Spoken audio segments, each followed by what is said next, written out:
The massive crystal halls of Nexus Prime stretched as far as the eye could see. Millions of lights sparkled from the ceiling like stars, each one representing a different world in the galaxy. Today, like every cycle for the past 500 years, representatives from 12,000 different species gathered in this place.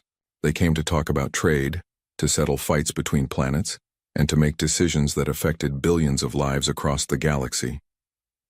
Ambassador Zixathala walked through the crowded halls on her 6 legs.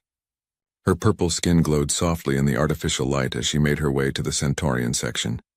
Around her, beings of every shape and size moved with purpose. Some looked almost human, while others were so strange that even after centuries of galactic cooperation, they still surprised her. There were the crystalline builders, whose bodies were made of living rock that sang when they moved. The void swimmers floated in special tanks filled with the dark energy they needed to survive. The gas giants rolled along in their pressure suits, their jellyfish-like forms pulsing with bioluminescent patterns.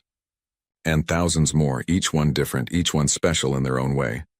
But as Zixathala took her seat, she noticed something that had bothered her for 2 centuries. In Section 7, Row 43, Seat 891, there was an empty chair. It was a simple chair made of earthwood, with a small nameplate that read Terra, Sol System, Humanity. Next to it sat a translation device that had never been used and a small Earth flag that had faded over the years. The chair had been empty for 500 years. Elder Korath, the ancient being who led the assembly, called the meeting to order.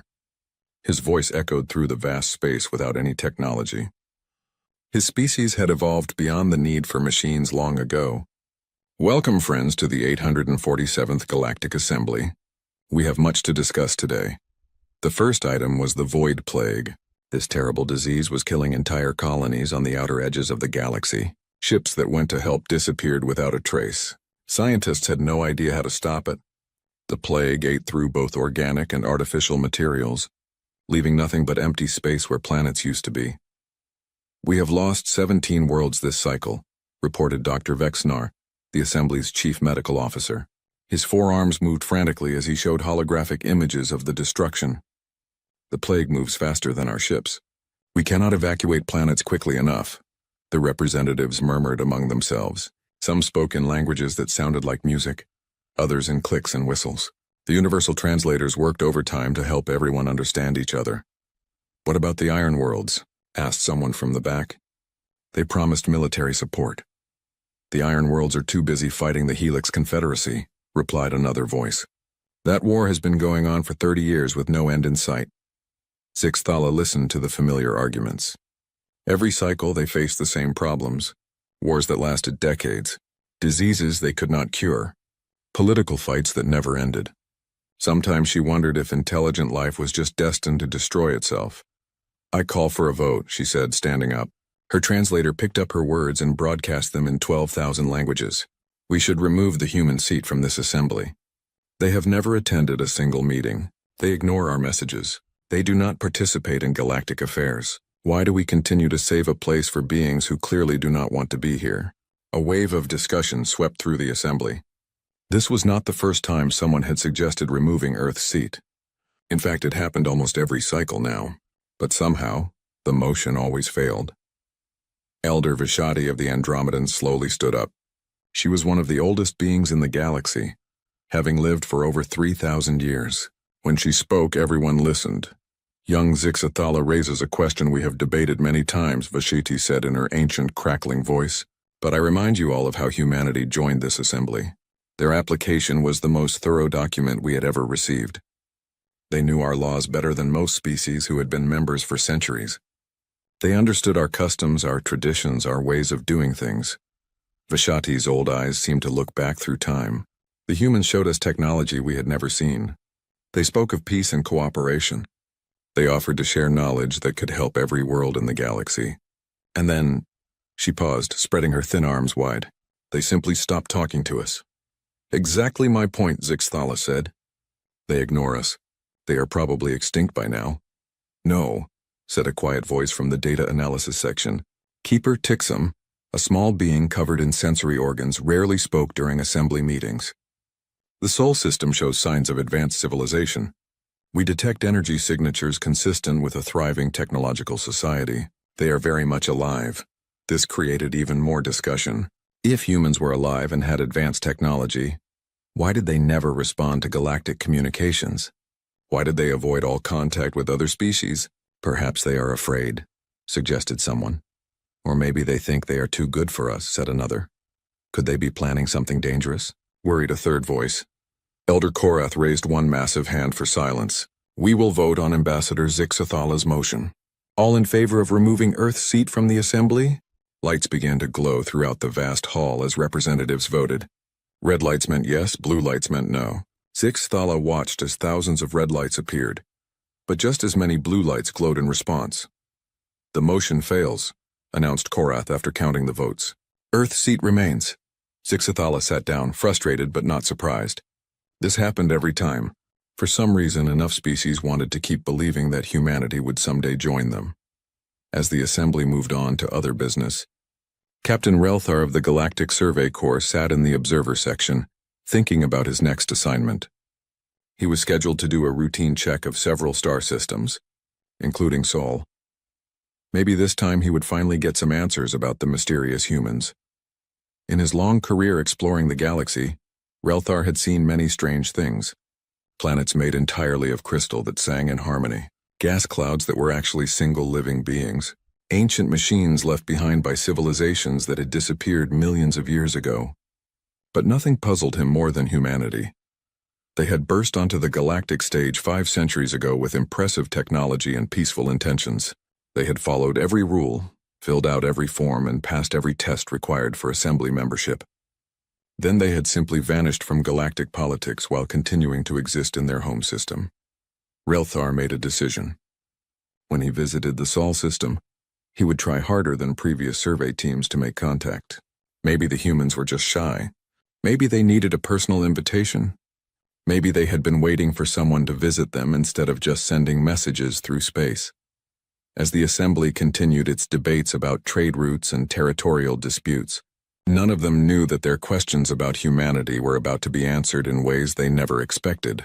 In the darkness between stars, ancient machines were stirring. Sensors that had watched and waited for centuries were finally detecting the approach of curious visitors. The humans had indeed been silent for 500 years. But they had not been idle. They had been watching, learning, and preparing.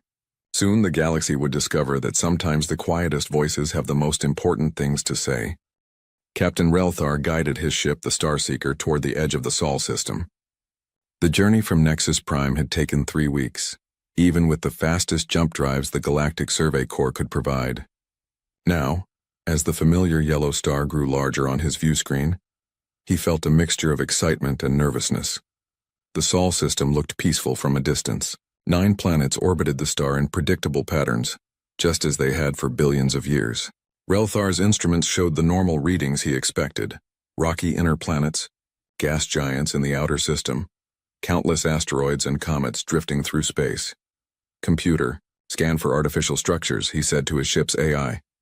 Scanning, the computer replied in its calm, mechanical voice. Warning, multiple unknown objects detected. Relthar frowned. Previous survey missions had detected some human technology, but nothing unusual. Show me. The main screen lit up with a 3-dimensional map of the Sol system.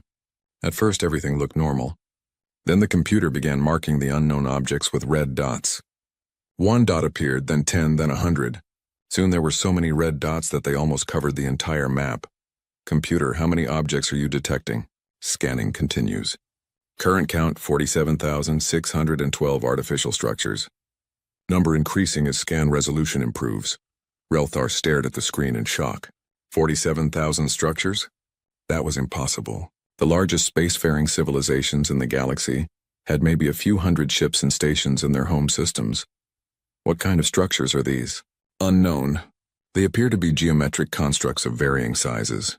The largest measures approximately 2,000 kilometers in diameter. They are positioned in stable orbits around all major celestial bodies. 2,000 kilometers? That was the size of a small moon. Relthar had never heard of any species building structures that large. And they were orbiting everything. The sun, all the planets, even the larger asteroids. As the Starseeker moved deeper into the system, Relthar got his first visual of one of the structures. It was beautiful and terrifying at the same time.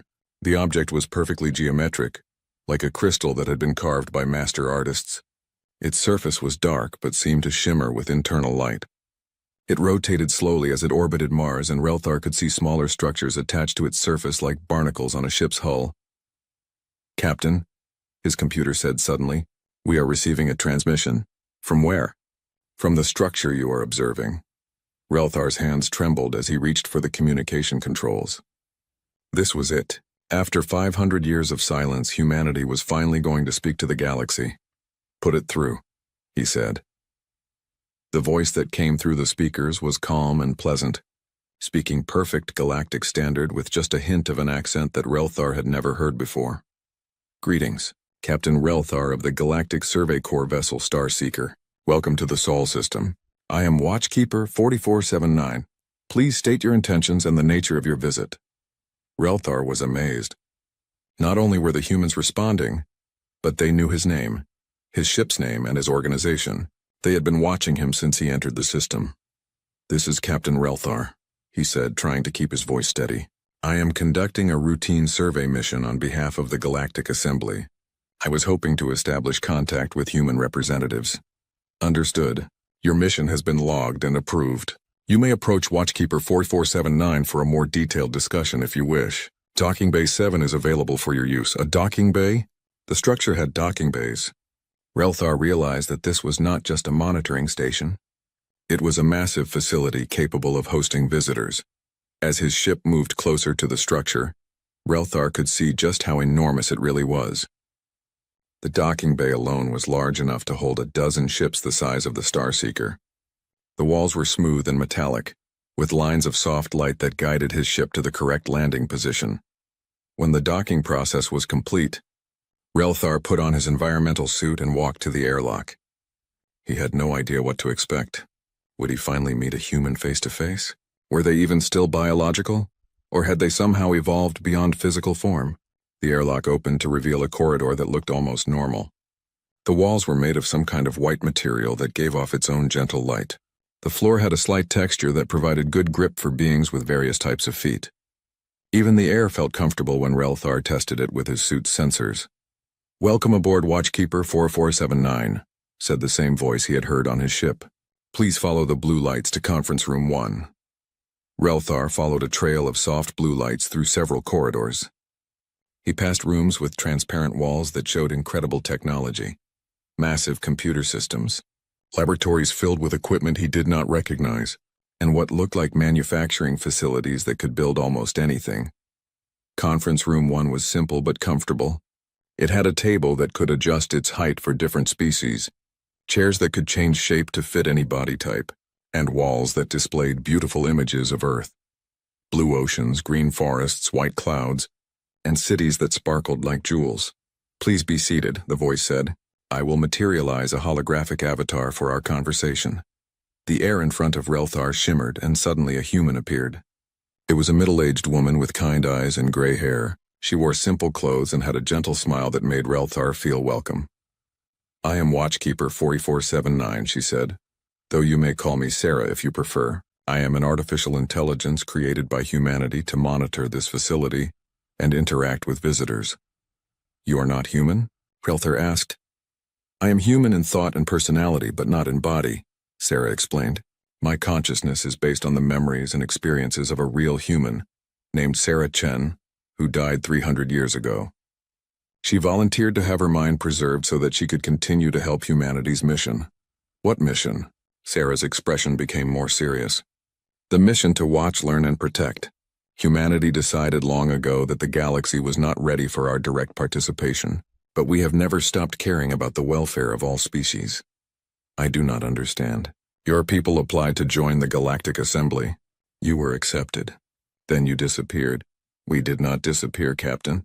We simply chose a different path." "May I show you something?" The walls of the conference room changed to display a massive star map of the galaxy.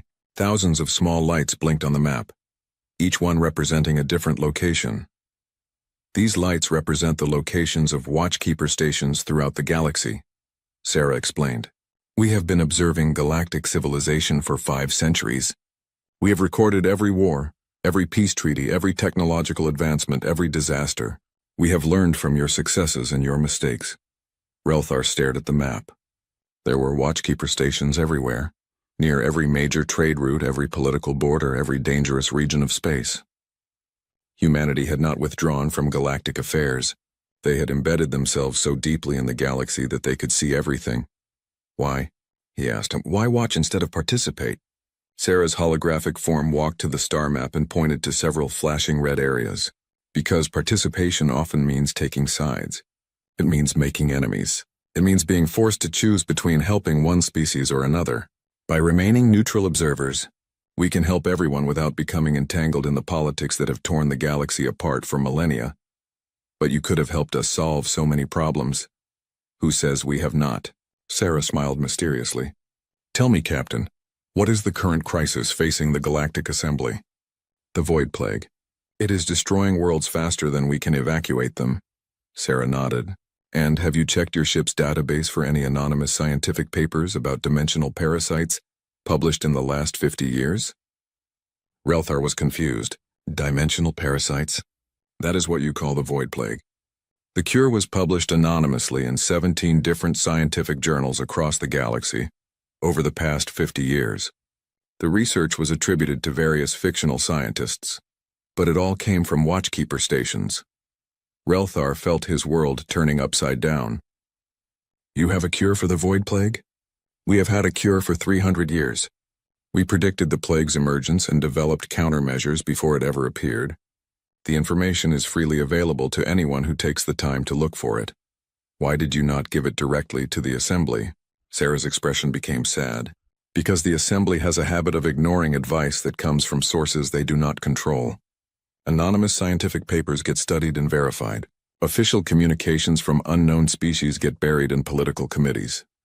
She waved her hand, and the star map changed to show the war between the Helix Confederacy and the Iron Worlds. We published detailed peace proposals for this conflict 200 years ago. 3 different species have tried to implement our suggestions, but political pride prevents both sides from accepting help.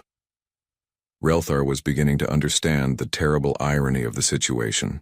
While the galaxy struggled with problems that seemed impossible to solve, humanity had been quietly offering solutions that no one bothered to use. How many problems have you solved? He asked.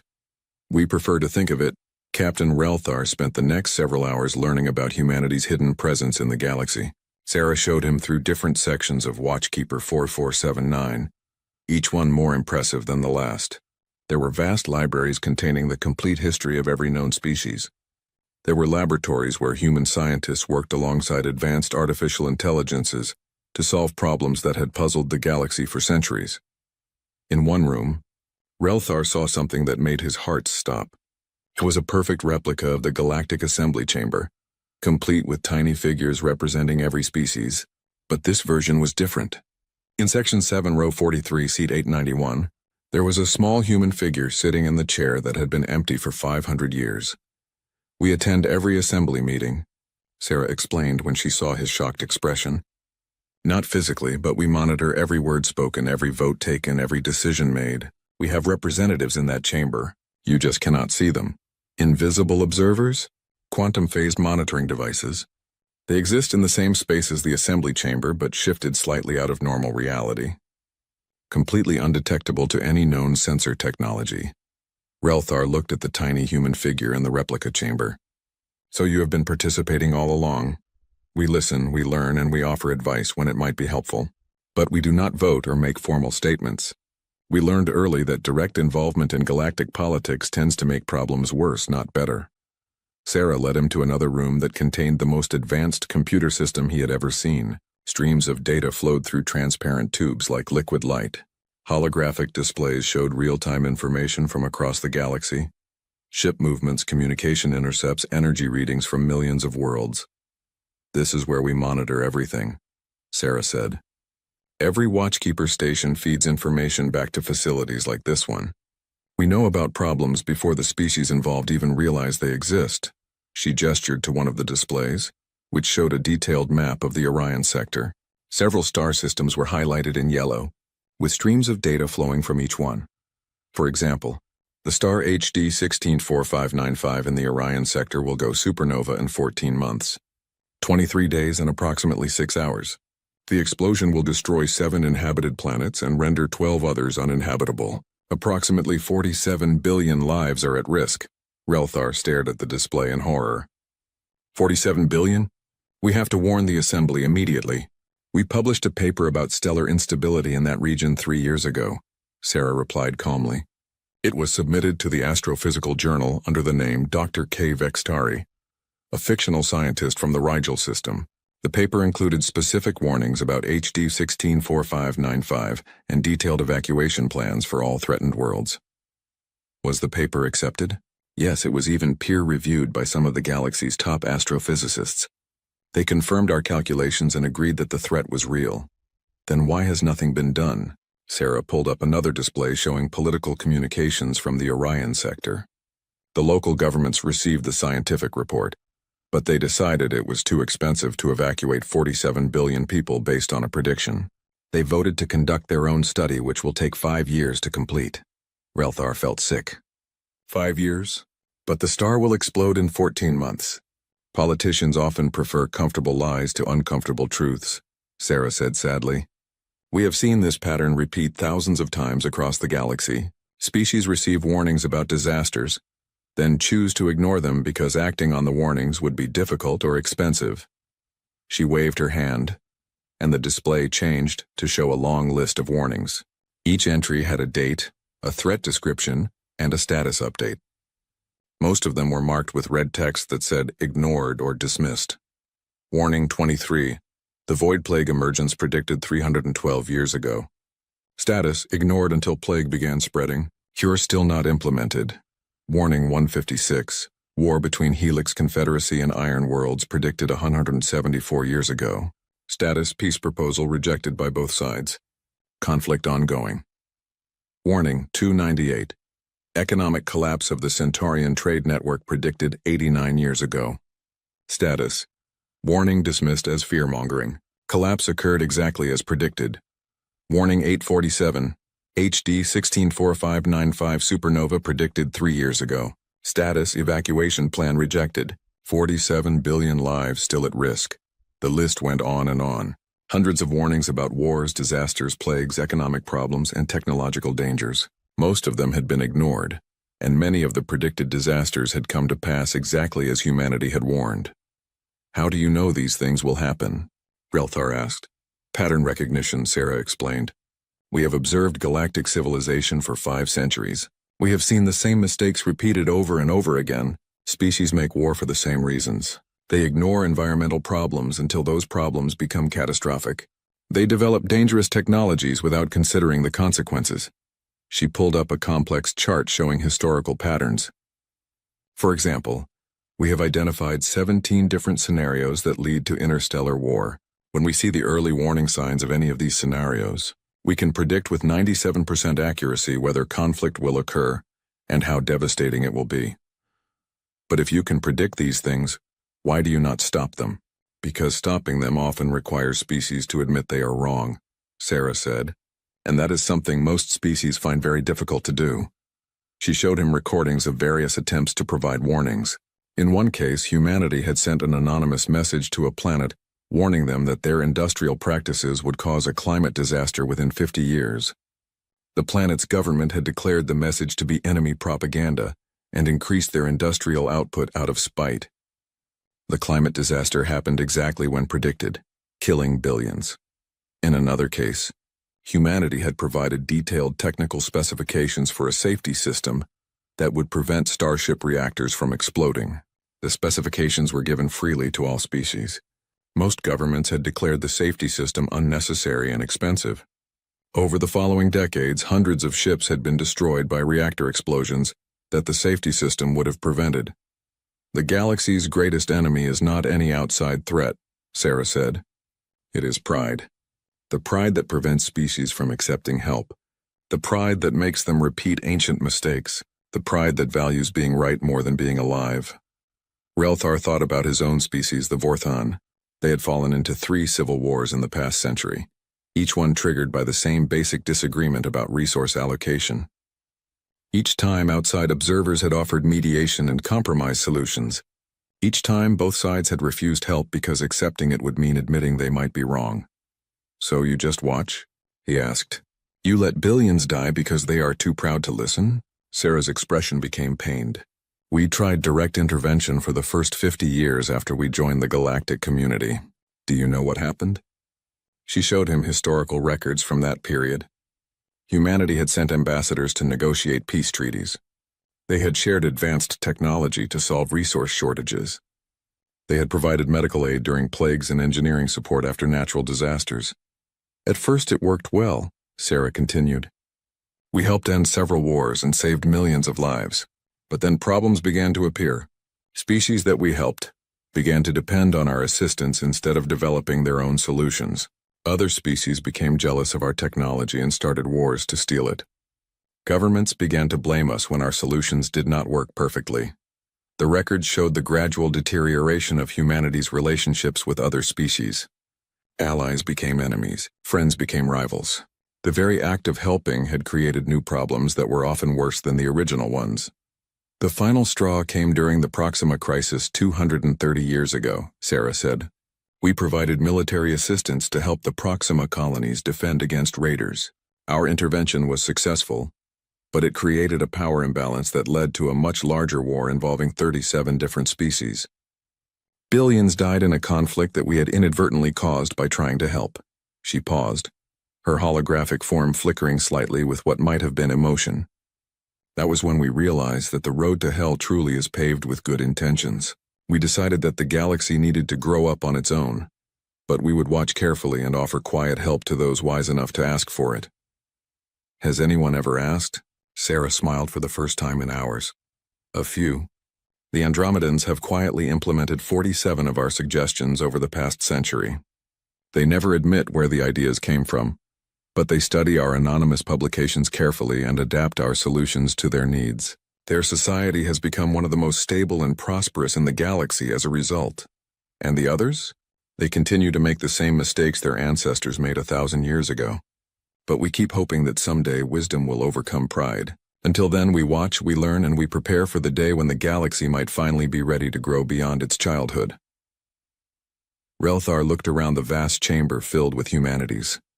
Captain Relthar spent 3 days aboard Watchkeeper 4479, learning about humanity's secret gift to the galaxy. Sarah gave him access to a special database that contained all 1,000 warnings that humans had tried to share over the centuries.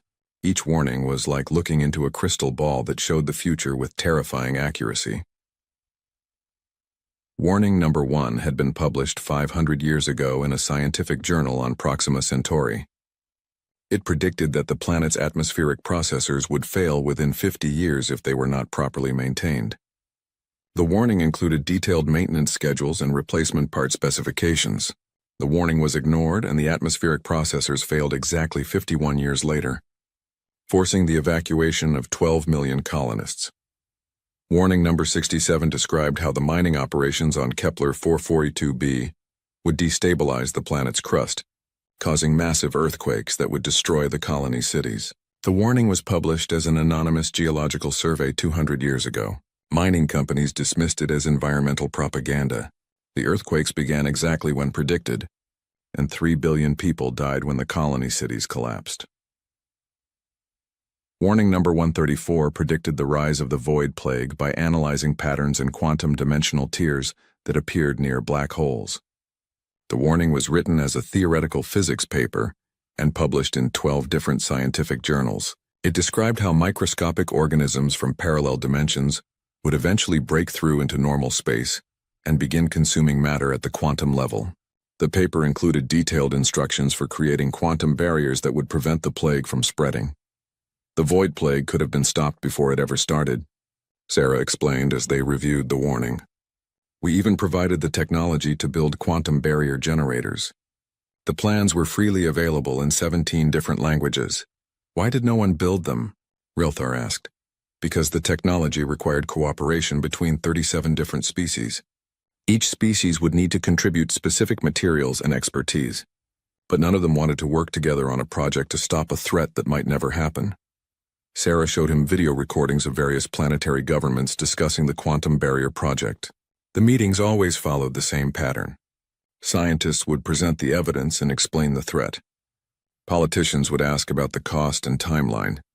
When they learned that the project would take 50 years and require working with rival species, they would vote to postpone the decision until the threat became more immediate. By the time the void plague actually appeared, it was too late to build the barriers, Sarah continued. The plague spread faster than the barriers could be constructed. Now entire sectors of the galaxy are quarantined zones where nothing can survive. Relthar studied the plague's current spread pattern on a galactic map. The infected zones looked like cancer eating away at the galaxy's outer rim. How many worlds have been lost? 437 planets are completely gone. Another 812 are partially infected. At the current rate of spread, the plague will reach the core worlds within 200 years. Unless someone implements the cure you mentioned. Yes. Warning number 23 contains complete instructions for building quantum sterilization devices that can destroy the plague organisms. The technology is actually quite simple once you understand the principles involved. A single sterilization device can clear the plague from an entire star system in 6 months. Sarah pulled up the technical specifications for the sterilization devices.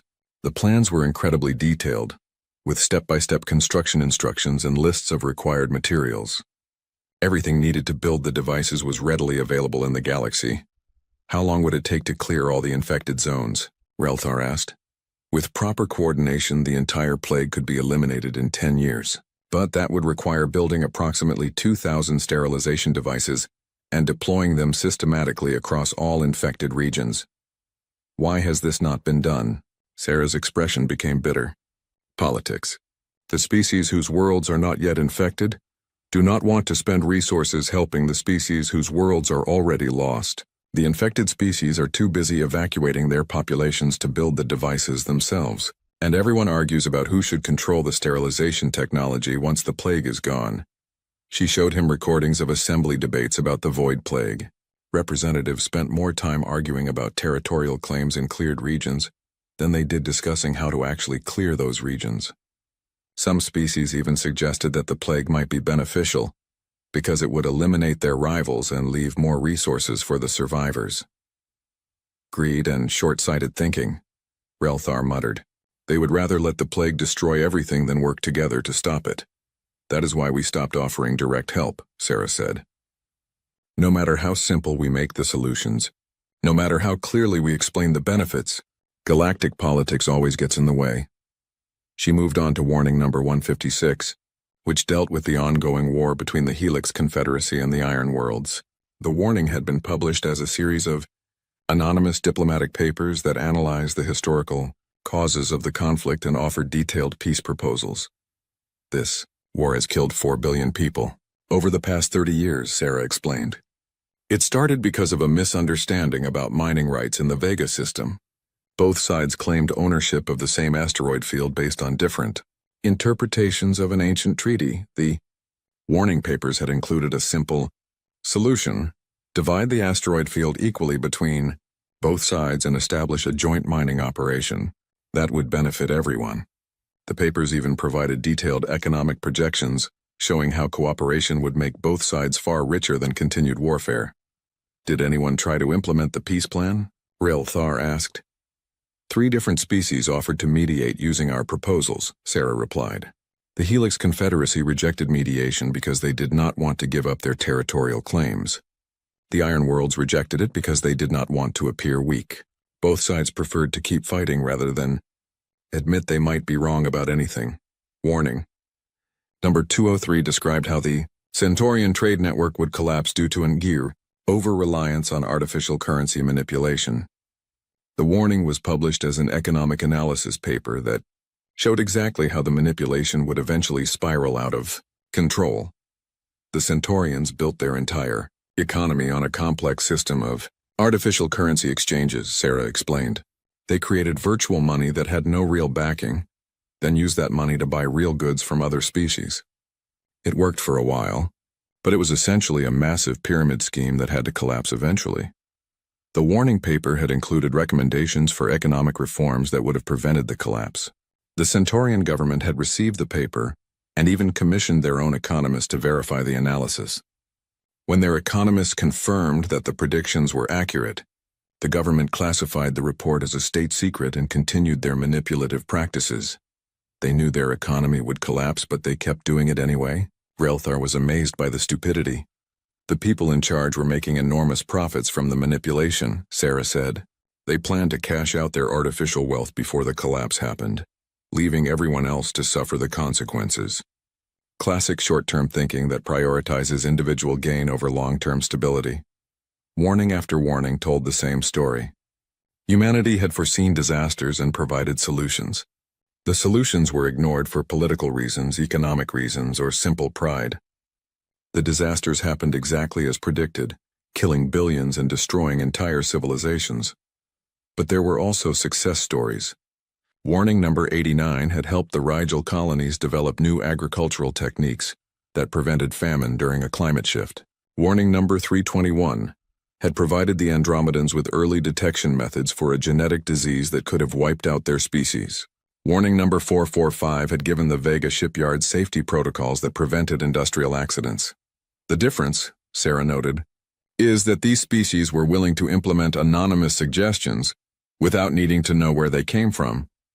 They cared more about solving problems than about getting credit for the solutions. Relthar spent hours reviewing the database, marveling at the scope of humanity's knowledge and the tragedy of how little of it had been used. Every warning was like a gift that had been offered freely, and then thrown away by recipients who were too proud or too stupid to accept help. What about warning number 847? He asked, remembering Sarah's mention of the approaching supernova. The star that will explode in 14 months. Sarah's expression became grave. That is our most urgent current warning. 47 billion lives hang in the balance. We have provided detailed evacuation plans that could save everyone if implemented immediately. But the local governments continue to delay, hoping their own studies will prove us wrong. She showed him the evacuation plans. They were masterpieces of logistics and organization. Humanity had calculated exactly how many ships would be needed, what supplies should be prioritized, and where the evacuated populations could be relocated. They had even identified Fun Captain Relthar returned to Nexus Prime with a data crystal containing proof of everything he had learned. The crystal held recordings of his conversations with Sarah, copies of hundreds of warning papers that humanity had published, and most importantly, the complete technical specifications for devices that could stop the Void Plague. When he requested an emergency session of the Galactic Assembly, Elder Korath granted it immediately. Word spread quickly through the massive station that the Survey Corps had finally made contact with humanity. Representatives from 12,000 species gathered in the crystal halls, all wondering what secrets the mysterious humans had finally decided to reveal.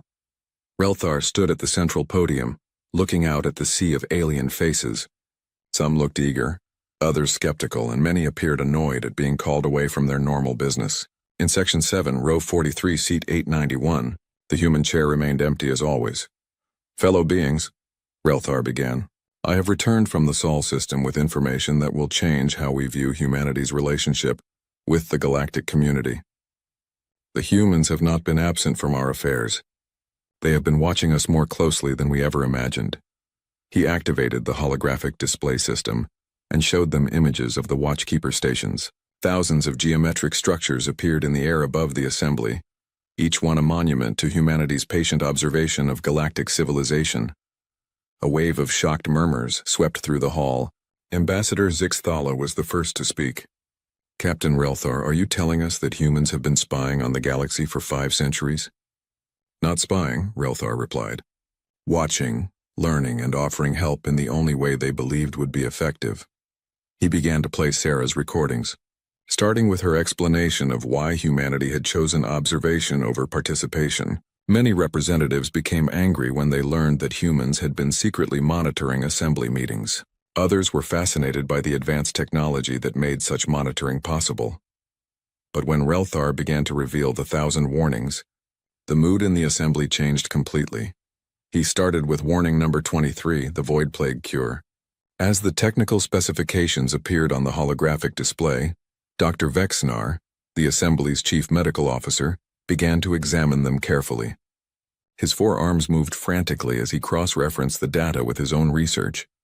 "These quantum sterilization devices," Dr. Vexnar said, his voice filled with amazement. "The theoretical foundation is brilliant.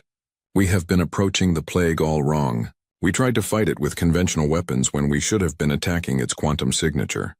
"How long would it take to build these devices?" asked Elder Korath. "With proper resources and cooperation, we could have the first prototype ready in 3 months. Mass production could begin within a year." Excited discussion filled the assembly hall. For the first time in decades, they had a real solution to the void plague. But as Relthar continued his presentation, the excitement began to mix with embarrassment and anger. Warning number 67 showed detailed predictions of the Kepler 442b mining disaster. The geological survey that humanity had published was sitting in the Assembly's archives. Marked as reviewed but not actionable, 3 billion people had died because no one had bothered to verify the warning number 134 contained the complete plans for quantum barriers that could have prevented the void plague entirely.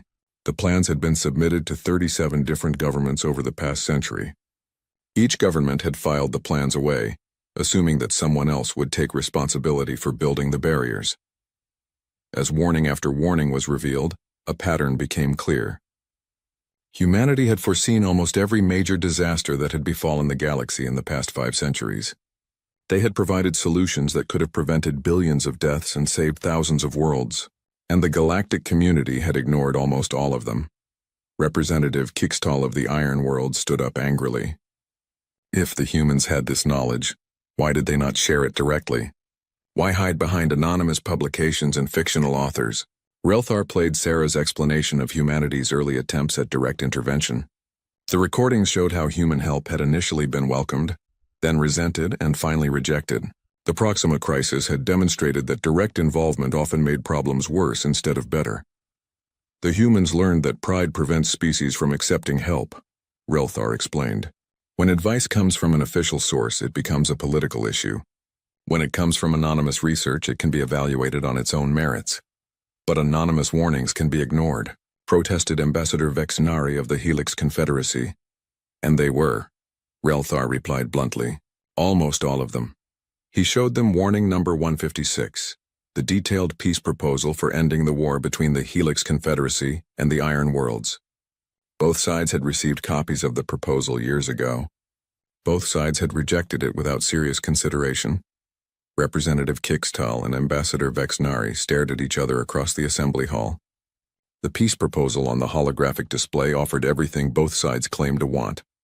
Fair division of disputed territories, economic benefits for everyone, and an end to the killing that had consumed a generation. "Why did you never mention this proposal to us?" Kixtal demanded of Vexnari. "Why did you never mention it to us?" Vexnari shot back. "Because," Elder Vashati said quietly, "you both dismissed it as enemy propaganda. Neither side wanted to admit that an outside observer might understand your conflict better than you did." The uncomfortable truth settled over the assembly like a heavy blanket. For centuries they had received warnings and solutions from humanity. Most had been ignored not because they were wrong, but because accepting them would require admitting that someone else was smarter, more careful or more far-sighted than they were. Relthar saved the worst revelation for last. He displayed warning number 847, the prediction of the HD 164595 supernova that would occur in just over 13 months. The evacuation plans that humanity had provided were comprehensive and detailed. They could save 47 billion lives if implemented immediately. 13 months, he said, letting the time frame sink in. 47 billion people will die unless we act now. The assembly erupted in panicked discussion. Representatives began calling their home governments, demanding to know why the scientific warnings about HD 164595 had been ignored. Emergency committees were formed to review evacuation procedures. Ships were dispatched to begin preliminary rescue operations. But even in the face of such immediate crisis, politics intruded. The governments of worlds that would benefit from accepting evacuees demanded payment for providing temporary homes. Species with large cargo fleets wanted exclusive trading rights in exchange for providing transportation. Military forces argued about who would have authority in the evacuation zones. Ambassador Zixthala watched the chaos with growing frustration. Finally, she stood and called for order. "We are doing it again," She shouted. "We are letting politics interfere with saving lives." The assembly fell silent. Zixathala's purple skin had turned almost black with anger. The humans have given us the gift of knowledge, and we respond by arguing about who should profit from using it. They offer us solutions to our greatest problems, and we debate whether accepting those solutions will make us look weak. She pointed to the empty human chair. That seat has been vacant for 500 years, but the humans have been more present in our affairs than any of us. They have tried to help us become better than we are, and we have failed them, just as we have failed ourselves. Elder Korath stood slowly, his ancient form commanding immediate attention. Ambassador Zixthala speaks wisdom. We face a choice that will define the future of galactic civilization. We can continue as we have, letting pride and politics prevent us from accepting help when it is offered. Or we can humble ourselves and learn from the species that has watched us with such patience. He gestured to the display showing humanity's 1,000 warnings. These warnings represent 5 centuries of caring. Humanity could have withdrawn completely after we rejected their direct offers of help. Instead, they continued to watch over us, continued to offer solutions, continued to hope that we would eventually grow wise enough to listen. "What do you propose?" asked Dr. Vexnar.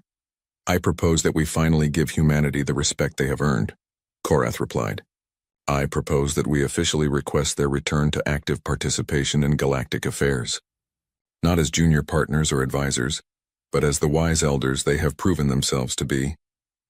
The proposal sparked intense debate. Some species worried that humanity's advanced knowledge would give them unfair advantages in trade and politics. Others feared that humans would try to dominate the galaxy through their superior understanding of galactic patterns. A few even suggested that humanity's long isolation had made them alien and untrustworthy. But the approaching supernova gave urgent